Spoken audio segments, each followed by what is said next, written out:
நண்பர்களே, இன்னைக்கு நம்முடைய வீடியோவில் எதை பற்றி பார்க்க போகிறோம்னா, முருகனுடைய சிறப்பான ஒரு ஆலயம் தாங்க தோரணமலை முருகன் கோவில். இங்கு மலை மீது அருள்பாலிக்கக்கூடிய இந்த முருகனை தரிசித்தாலே பார்த்தீங்கன்னா வேண்டிய வரம் அனைத்தும் கிடைக்கும்னு சொல்லுவாங்க. திருச்செந்தூர் சென்று வழிபட்ட பலனை தருங்க இந்த ஆலயத்துக்கு நீங்கள் சென்றா. மேலும் இந்த மலையில் பார்த்தீங்கன்னா ஏராளமான மூலிகை இருக்குது. இந்த தலத்துக்கு சென்று வந்தாலே தீராத நோய்களும் தீருன்னு சொல்லுவாங்க.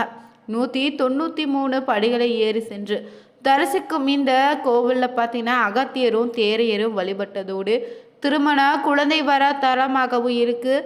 7ஆம் படை வீடுன்னு சொல்லக்கூடிய அளவுக்கு சிறப்பான முருகனுடைய மலைக்கோவிலாக அமைந்திருக்கு. இந்த ஆலயத்தை பற்றி சிறப்பான சில தகவல்களை தெரிஞ்சுக்கலாங்க. மேலும் நீங்கள் புதியவராக இருந்தீங்கன்னா மறக்காமல் உற்சாக நியூஸ் சேனலை சப்ஸ்கிரைப் பண்ணிவிட்டு கூடவே இருக்க பெல் பட்டனை கிளிக் பண்ணிக்கோங்க. தனிப்பட்ட முறையில் உங்கள் ஜாதக ரீதியாக இருக்கக்கூடிய பிரச்சனைக்கு சரியான ஒரு பரிகாரத்தை பெற்றுக்கொள்ள நினைத்தா வீடியோவில் டிஸ்கிரிப்ஷனில் ஃபோன் நம்பர் கொடுத்துருக்கோம். அந்த நம்பருக்கு நீங்கள் கால் பண்ணி தெரிஞ்சுக்கலாம். வாங்க நண்பர்களே, வீடியோக்குள்ளே போகலாம். அகத்தியர் முனிவரும் தேறிய சித்தர்னே தவம் செய்து மூலிகை ஆராய்ச்சி செய்த இடம் தாங்க இது. சித்தர்கள் அருவமாக இன்றுமே பார்த்தீங்கன்னா இந்த தளத்தில் இருப்பதாக நம்புகிறோம். மேலும் இந்த ஆலயத்தில் பார்த்தீங்கன்னா மருத்துவ குணங்கள் நிறைந்த மூலிகைகள் இந்த மலையில் நிறைய இருக்குது. இங்குள்ள சுனை நீராடினாலே நோய் தீர்க்கக்கூடிய சக்தி அதிகங்க. மேலும் இந்த மலை உச்சியில் குகையில் அருள்பாலிக்கக்கூடிய முருகனை தரிசித்தாலே தீராத நோய்கள், திருமண தடைகள், குழந்தை பாக்கியம், கடன் தொல்லைன்னு அனைத்தும் நீங்குவதாக பக்தருடைய நம்பிக்கையாகவும் வழிபாடாகவும் சொல்கிறாங்க. இங்கு யானை வடிவிலான இந்த மலை இயற்கை அழகுக்கு தோரணமாக அமைந்ததால் இந்த மலைக்கு தோரணமலைன்னு பெயருங்க. மேலும் இந்த ஆலயத்தில் பார்த்தீங்கன்னா தைப்பூசம், வைகாசி விசாகம், சித்திரை திருவிழா மாத கடைசி விழா வெள்ளிக்கிழமைன்னு சிறப்பாக கொண்டாடப்படுது. மலையேறி வரக்கூடிய பக்தர்களுக்கு சிறப்பான பார்த்தீங்கன்னா அருள் வழங்கக்கூடிய தெய்வமாக இங்கு பார்த்தீங்கன்னா முருகப்பெருமான் அருள் பாலித்து வராரு. இங்கு முருகன் வீட்டிருக்கக்கூடிய தோரணமலை முழுக்க பார்த்தீங்கன்னா வித்தியாசமானதுங்க, தனித்துவம் கொண்டதுன்னே சொல்லலாம். இந்த ஆலயம் பார்த்தீங்கன்னா நெல்லை மாவட்டத்தில் புண்ணிய மலையாகவும் இருக்குது. தென்காசிலிருந்து நீங்கள் காடியம் செல்லக்கூடிய வழியில் இந்த தலத்தை பார்க்கலாங்க. நெல்லையிலிருந்து மிக எளிதாக இத்தலத்துக்கு உங்களால் போக முடியும். இந்த தோரணமலையில் உச்சியில் முருகன் குடிக்கொண்டிருக்காரு. ஏன்னு தெரியுமாங்க? தெரிஞ்சுக்கலாங்க. அது என்னன்னு பார்த்தீங்கன்னா தமிழ் வாழ வழிவகுத்த குறுமுனின்னு சொல்லக்கூடிய அகத்தியருமே மருத்துவ உலகமே வியந்து பார்க்கும் தேரியர் சித்தர்னே இருவருமே பார்த்தீங்கன்னா பல 100 ஆண்டுகளாக வழிபட்ட பெருமையும் மகிமையும் கொண்ட முருகப்பெருமான் தான் இவரும்.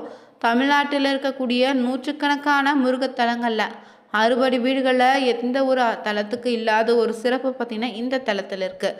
அது என்னன்னு பார்க்கலாம். பல 100 ஆண்டுகளாக மலை உச்சியில் இருப்பதாலோ என்னவோ இந்த முருகன் சிறப்பாக வரப்பிரசாதியாக சொல்லப்படுதுங்க. இங்கு என்ன ஆசைப்பட்டு கேட்டாலும் சரி, தொழில் விருத்தி வேகாக வேண்டுமா, குடும்பத்தில் ஏற்படக்கூடிய சிறு சிறு சச்சரவுகளா, கடன் தொல்லையா, நல்ல வேலை வேண்டுமா, பதவி உயர்வு வேண்டுமா, திருமணம் நடக்க வேண்டுமா, புத்திர பாக்கியம் வேண்டுமானே எப்படி எந்த ஒரு வேண்டுதல் கேட்டாலும் நிச்சயம் இந்த முருகப்பெருமான் பார்த்தீங்கன்னா வாரி வழங்க தயங்குவதே இல்லைன்னு சொல்லலாம். அகத்தியர் பார்த்தீங்கன்னா மருத்துவ ஆய்வுக்கு வித்திட்ட இடம்னு தேரணமலையே குறிப்பிடுவாங்க. ஏன்னா அகத்தியருடைய சீடராக வந்து சேர்ந்திருக்காரு தேரையரும். இங்கு மருத்துவ பார்த்தீங்கன்னா நிறைய புதுமைகளை செய்திருக்காங்க. இவர்கள் இருவருமே சுமார் பார்த்தீங்கன்னா 2000 ஆண்டுகளுக்கு முன்பாகவே இந்த தோரணமலையில் மருத்துவ தொழிற்சாலை போல செயல்பட்டதாகவும் சொல்கிறாங்க. இங்கு மலையில் இருந்தபோது தங்கள் இஷ்ட தெய்வமான முருகனை வழிபட தொடங்கியிருக்காங்க.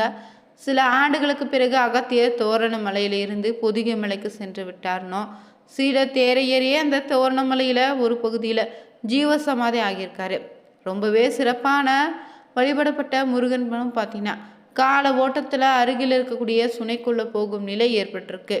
தோரணமலையிலே அருகில் இருக்கக்கூடிய முத்துமலைபுரன்னு ஊரில் சேர்ந்த பெருமாள் என்பவர் தான் கனவுல ஒரு நாள் முருகப்பெருமான் தோன்றி, நான் தோரணமலை உச்சியில் உள்ள சுனைக்குள்ளே கிடைக்கிறேன், என்னை வெளியில் கொண்டு வான்னு சொல்ல மறுநாள் விடிந்ததும் பெருமாள் ஆட்களை கொண்டு போய் மலைக்கு உச்சிக்கு சென்று பார்த்துருக்காங்க.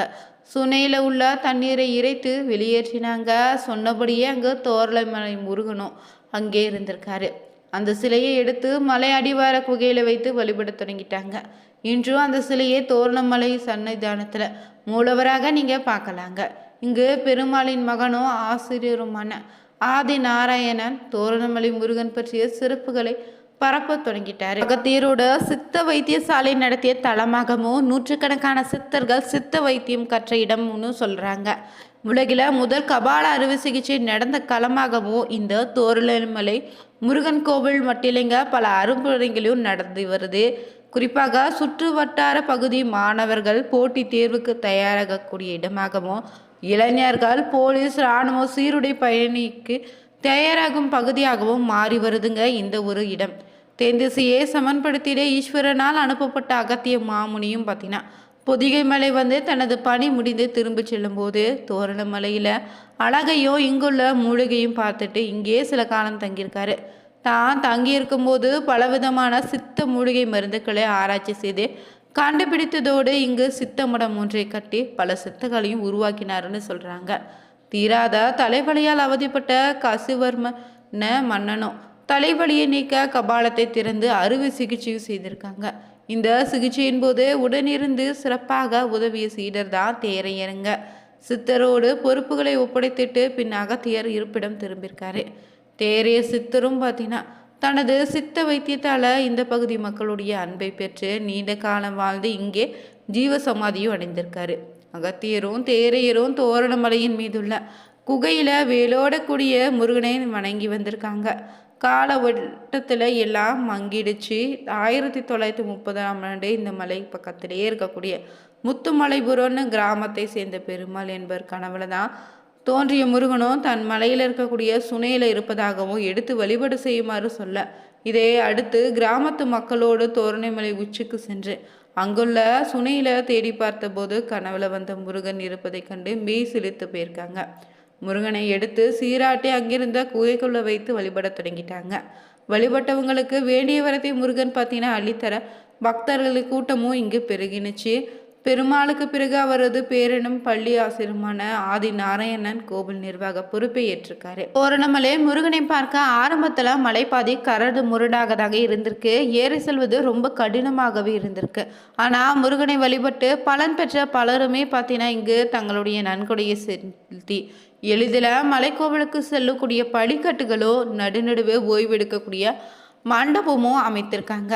மலை மீது ஏற முடியாதவங்களுக்காக மலை அடிவாரத்திலே இங்கு பார்த்தீங்கன்னா முருகன் வந்து சன்னதியும் வல்லப்ப விநாயகர் சரஸ்வதி சப்த கன்னியர் நவகிரகங்கள் ஏராளமான சன்னதிகளும் இருக்கு. இங்கு பௌர்ணமி நாட்களில் பக்தர்கள் மலையை சுற்றி கிரிவலம் வருவதாக சொல்றாங்க. தைப்பூசம் வைகாசி விசாகம் கடைசி வெள்ளி நாட்களில் பக்தர்கள் கூட்டம் மட்டும் அலைமோதுதுங்க. இங்கு நாள்தோறுமே சிறப்பான அன்னதானம் உண்டு. இது பார்த்தீங்கன்னா மிகப்பெரிய நூலகம் இருக்குதுங்க. இதில் பார்த்தீங்கன்னா போட்டித் தேர்வுக்கு தயாராகக்கூடிய மாணவர்களுக்கு புத்தகங்களும் பெரிதும் பயன்பட்டு வருது. பயிற்சியை வழங்குகிறோம். இளைஞர்கள் சீருடை பணியில் சேர்வதற்கு வேண்டிய களப்பயிற்சியும் இங்கு தராங்க. தேவையான உணவும் தரப்படுதுங்க. அனைத்தும் இலவசம் தாங்க. இங்கு திருமணம் நடைபெறுவது ரொம்ப விசேஷம் என்பதால் சுற்று வட்டாரத்தில் இருக்கக்கூடிய பக்தர்கள் பார்த்தீங்கன்னா வெளியூரில் இருந்தும் இங்கே வந்து திருமணம் செய்து கொள்கிறாங்க. நதிகளுக்கிடையே ஒரு கோவில் இருந்தால் ரொம்ப சிறப்பு புனிதன்னு சொல்லலாம். அந்த வகையில் தோரணமலையும் தனிச்சிறப்பு பெற்றதுங்க. தோரணமலைக்கு தென்புறம் மலையில் இருந்து பாய்ந்து வரக்கூடிய ராமநதியும் மலையின் வடபுறம் இருந்து ஐம்பு நதியும் தவழ்ந்து வருது. இந்த இரண்டு நதிகளும் இடையே தான் தோரணமலை கம்பீரமாக காட்சியளிக்குது. இந்த நதிகள் இரண்டும் தோரணமலைக்கு மலையிட்டது போல காணப்படுங்க. இந்த மலைக்கு சென்றாலே நம்மை அறியாமல் உடல் நம் சிலிர்ப்பதை நிச்சயம் உணர முடியும். வழியில் சுயம்புவாக அமைந்த சிவபெருமானை நீங்கள் தரிசிக்கலாம். இந்த இடங்கள் எல்லாம் நல்ல சுவாச காற்றும் அருமையான நறுமணம் தரக்கூடிய மூலிகையும் பார்த்தீங்கன்னா நம்ம காற்று நம்ம உடல் பிணியே போக்கும் வண்ணம் இருக்குங்க. தெற்கு தொடர்ச்சி மலையில் இயற்கை அழகியும் அதில் தவழ்ந்து வரக்கூடிய மேக கூட்டங்களையும் ரசித்து கொண்டே நீங்கள் உச்சியை அடையலாம். மலையின் உச்சியில் இருக்கக்கூடிய குகையில் தான் பார்த்தீங்கன்னா முருகப்பெருமான் கிழக்கு நோக்கி நின்ற கோலத்தில் அருள்பளிக்கிறாரு. கையில் வேல் ஏந்தி மயில் வாகனத்தோடு நின்ற கோலத்தில் அழகின் அரசனாக திகழ்கிறாரு இங்கு மூலவரும். இந்த குகை இயற்கையிலே கிழக்கு நோக்கி அமைந்திருப்பது தனி சிறப்புங்க. இங்கு முருகன் திருச்செந்தூர் முருகனை நோக்கிய வண்ணம் இருப்பதால் இவரை வழிபட்டால் நீங்கள் திருச்செந்தூர் சென்று வழிபட்ட புண்ணிய பலனும் உண்டு. அதே போல் முருகப்பெருமான் வலதுபுற பாறையில் ஒரு கை மட்டுமே போகும் அளவுக்கு துவாரம் ஒன்று இருக்குது. அது சாதாரண துவாரம் அல்ல, அதுவும் ஒரு சுனைதான்னு சொல்கிறாங்க. அதனுள்ள தண்ணீர் எப்போதும் இருக்குங்க. இதிலே ராமர் பாதம் இருக்குது. அதன் அருகே பத்ரகாளி அம்மனுக்கு தனியே ஒரு சன்னதியும் இருக்குது. அடிவாரத்தில் வல்லப்ப விநாயகர், கன்னிமரம்மன், வியாழ பகவான், நவகிரகங்கள் தனி சன்னதி இருக்குதுங்க. வீடியோ பிடிச்சிருந்தா லைக் பண்ணுங்கள், ஷேர் பண்ணுங்கள், கமெண்ட் பண்ணுங்கள். மறக்காமல் சேனலை சப்ஸ்கிரைப் பண்ணிவிட்டு கூடவே இருக்க பெல் பட்டனை கிளிக் பண்ணிக்கோங்க. Thank you viewers.